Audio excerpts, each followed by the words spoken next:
교사 헌신 예배로 드리고 있습니다. 교사가 얼마나 중요한 자리인지는 두말할 필요가 없습니다. 하지만 교사가 중요하다고 하는 말은 우리가 가르치고 있는 학생들이 중요하다는 말과 같습니다.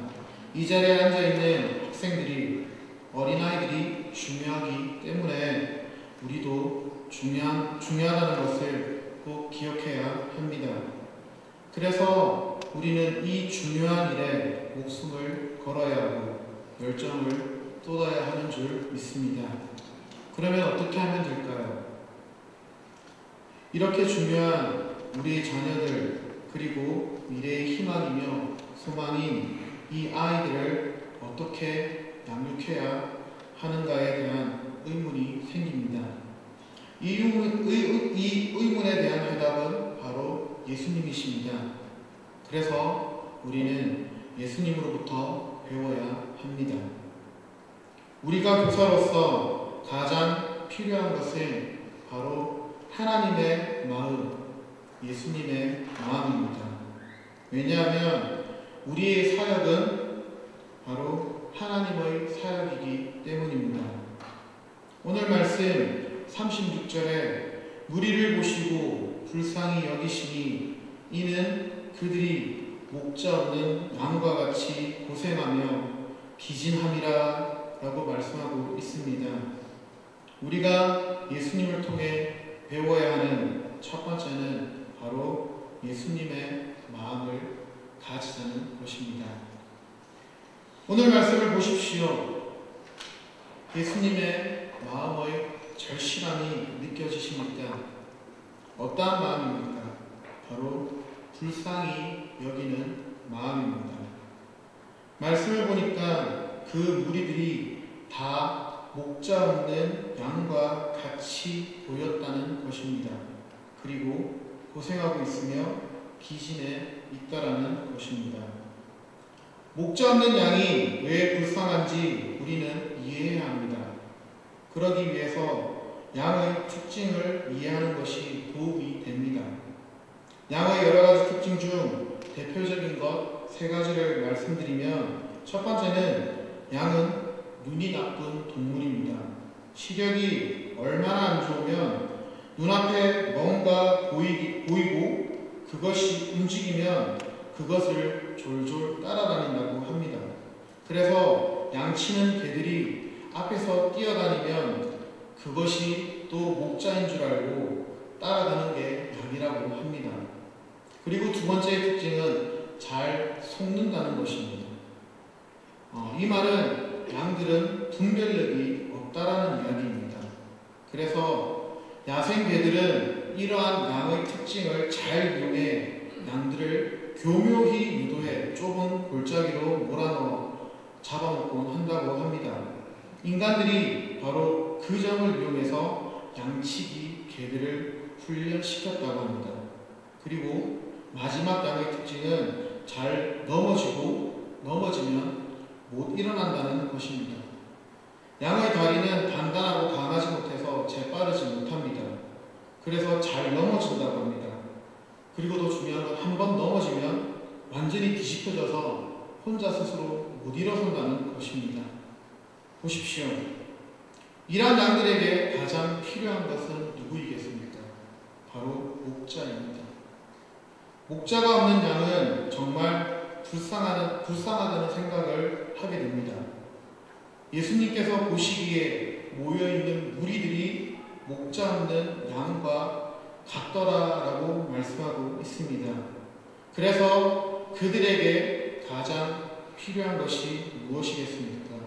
바로 목자를 만나는 것입니다. 목자는 누구입니까? 바로 예수 그리스도이십니다.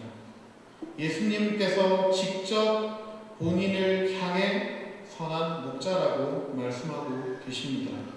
요한복음 10장에 보면 예수님께서는 자신을 향해 나는 선한 목자라 라고 2번이나 말씀하고 있습니다. 그렇기 때문에 그들은 예수님을 만나야 합니다. 목자가 지금 그들 앞에 앉아 있습니다. 그런데 그들은 그 사실을 모른다는 것입니다. 그래서 예수님은 그들이 불쌍히 보일 수밖에 없다는 것입니다. 이러한 예수님의 마음이 느껴지십니까? 어느 날 저녁 멕시코 한 선교단체 본부에 조세 곤잘레스라는 13세 소년이 들어왔습니다. 그리고 저녁 예배가 끝날 무렵 그는 앞으로 나와 예수를 그리스도로 영접했습니다.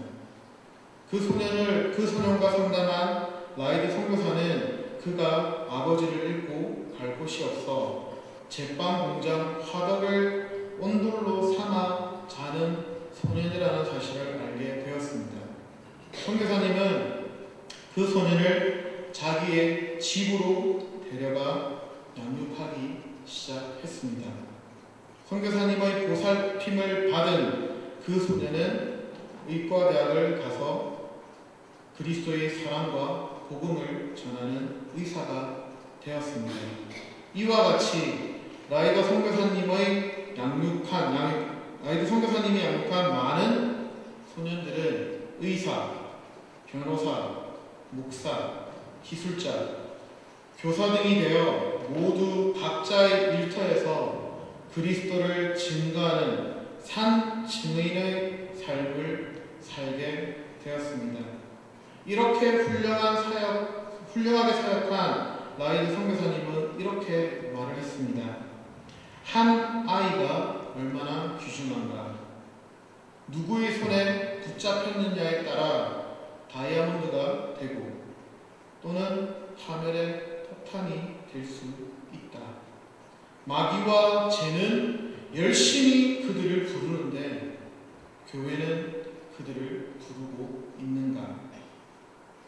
우리는 이러한 가치 있는 일에 얼마나 투자를 하고 있는가? 라고 말을 했다고 합니다. 우리가 가져야 할 것은 바로 한 영혼을 향한 하나님의 예수님의 마음입니다. 만약 이러한 예수님의 마음이 저와 우리 교사님 안에 있다면, 그래서 아이들이 목자 없는 양과 같아서 그들의 힘듦이 느껴진다면 우리는 지금과 같을 수 없을 것입니다. 여기서 불쌍히 여긴다는 뜻은 부드러운 자비와 사랑을 뜻합니다. 원어로 스플랑크논이라고 합니다. 그 뜻은 우리 사람 속에 있는 내장, 창자라는 뜻입니다. 바로 내장이나 창자에 담겨있는 마음이라는 뜻입니다. 우리나라 사람들은 긍휼이나 사랑은 심장 안에 있다고 해서 심장이라는 말에 마음 심자를 쓰고 있습니다. 그처럼 당시 유대인들도 우리와 비슷한 생각이었습니다. 그들은 사람의 깊은 감정을 가진 기관이 바로 창자라고 생각했습니다. 그래서 이 불쌍히 여긴다라는 말은 성경의 원어로 볼 때 내부의 창자로부터 움직여지는 참된 긍휼과 사랑을 뜻합니다. 그래서 다시 한번 무리를 보시고 불쌍히 여기시니를 보면 주님은 창자가 끊어지는 긍휼과 사랑의 마음으로 사람들을 보셨다라는 말씀입니다.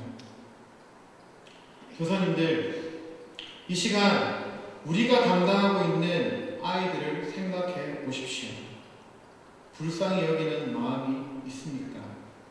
이러한 예수님의 마음이 있을 때 우리를 통해 우리 아이들에게 진정한 그리스도의 마음과 사랑이 흘러갈 줄 믿습니다. 그렇기 때문에 우리 안에 가장 필요한 것은 예수 그리스도의 마음입니다. 그래서 사도 바울은 빌립보서 2장 5절 말씀에 너희 안에 이 마음을 품으라 곧 그리스도의 마음이니 라고 하고 있습니다. 예수님께서는 이러한 무리들을 향해 불쌍한 마음이 있었기에 예수님께서는 모든 도시와 마을을 다니시며 사역하셨습니다. 그리고 예수님께서는 이 땅에 계실 때에 하신 사역이 바로 가르치시고 선포하셨으며 치유하시는 사역이었습니다. 오늘 본문 말씀을 보면 예수님께서 하셨던 사역에 대해서 잘 설명해 주고 있습니다. 35절 말씀입니다. 예수께서 모든 도시와 마을에 두루 다니사 그들의 회당에서 가르치시며 천국 복음을 전파하시며 모든 병과 모든 약한 것을 고치시니라. 아멘. 보십시오. 예수님께서 이 땅에 계시면서 어떠한 사역을 하셨는지에 대해 우리는 볼 수 있습니다. 가르치시고 선포하시고 고치셨습니다.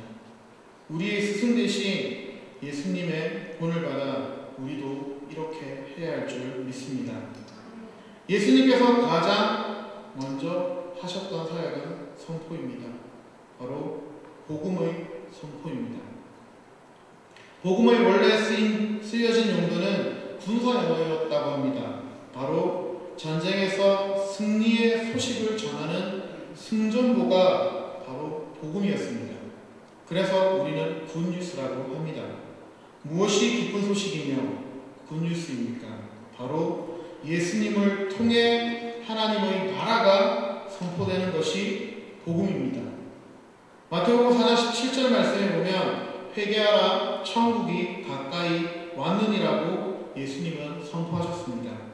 그리고 우리가 너무나도 잘 알고 있는 말씀 요한복음 14장 6절 말씀에 보면 내가 곧 길이요 진리요 생명이니 나로 말미암지 않고는 아버지께로 올 자가 없느니라고 말씀하시며 천국과 예수님이 복음임을 선포하셨습니다. 이 복음이 선포되는 곳마다 많은 믿는 자들이 나타나고 하나님의 나라가 확장되어 가는 것을 우리는 여러 복음서를 통해서 볼 수 있습니다. 이처럼 우리의 삶 속에서 가장 복된 소식은 하나님의 나라이며 예수님인 줄 믿습니다. 하나님의 나라를 소유한 자마다 그리고 예수님을 만난 자마다 어떤 일들이 일어났습니까? 바로 삶의 변화가 일어났습니다. 삶의 가치와 우선순위가 바뀌었고 삶의 방향이 하나님 중심으로 바뀌더라는 것입니다. 이러한 삶의 변화는 성경을 통해 그리고 우리의 삶 속에서 수많은 반증을 통해서 여전히 일어나고 있습니다. 삶의 변화하면 우리 성도님들은 누가 떠오르십니까? 삶의 가치의 변화를 생각할 때 가장 먼저 떠오르는 자는 베드로입니다. 마태복음 4장 19절 말씀에 나를 따라오너라 내가 너희를 사람 낚는 어부가 되게 하리라 라고 하셨던 예수님의 말씀과 예수님과의 만남을 통해 그들은 그들의 삶의 가치였던 그리고 목적이었던 그물을 버려두고 예수님을 쫓는 자가 되었습니다. 그리고 어부였던 그들은 삶의 방향은 하나님의 나라를 증거하는 일에 목적을 두고 복음을 위해 목숨을 다하는 일을 하는 자로 변화된 모습들을 우리는 말씀을 통해 볼 수 있습니다. 어떻게 이러한 삶을 살 수 있게 되었습니까? 바로 복음 때문입니다.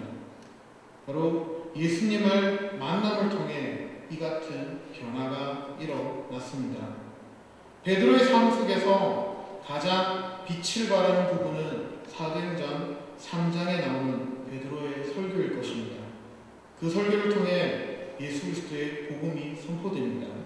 바로 예수님의 죽으심과 부활하심이 선포됩니다. 그랬더니 5,000명이 넘는 자들이 예수님을 믿게 되는 역사가 일어나는 사건을 우리는 말씀을 통해 확인할 수 있습니다. 그는 어부였습니다. 물고기가 그의 목적이었던 자였습니다.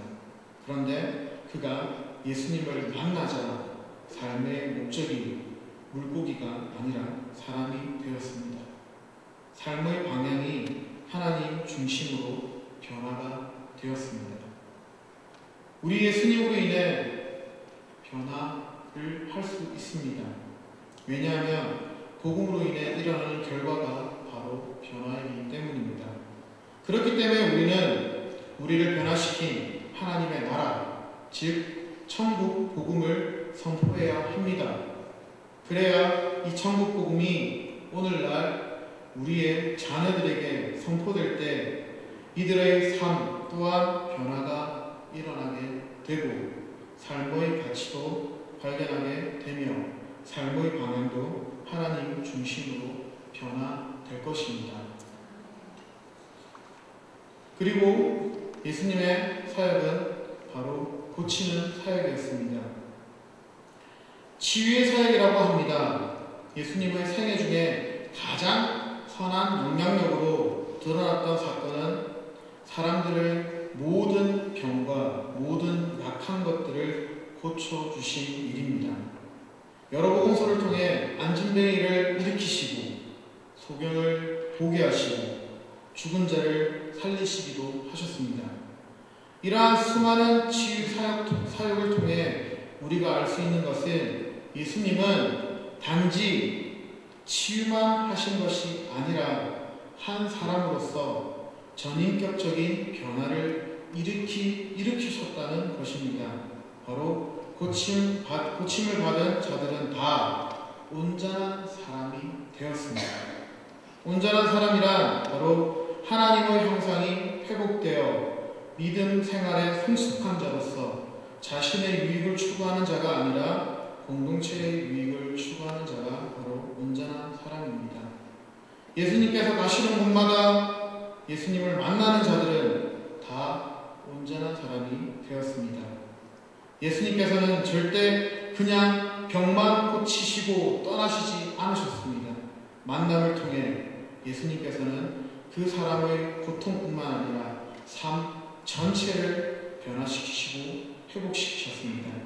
이것이 예수님의 치유사역의 진정한 목적입니다.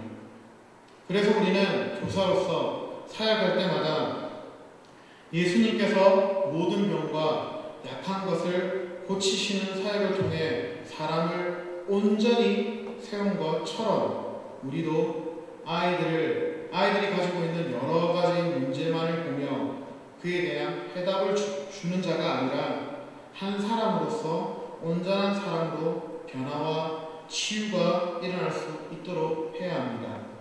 그래서 오직 우리의 관심은 우리의 자녀들을 온전한 사람을 되게 하는 것입니다.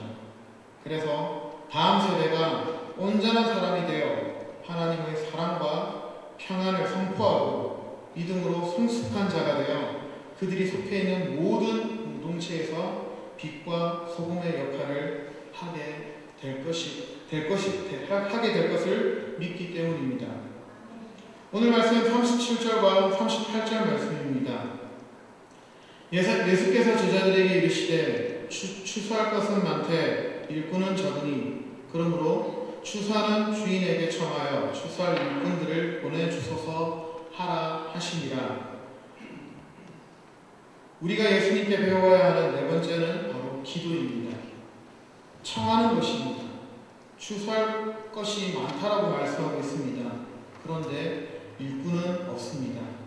사람들을 모으라고 말씀하지 않으시고 기도하라고 말씀하고 있습니다.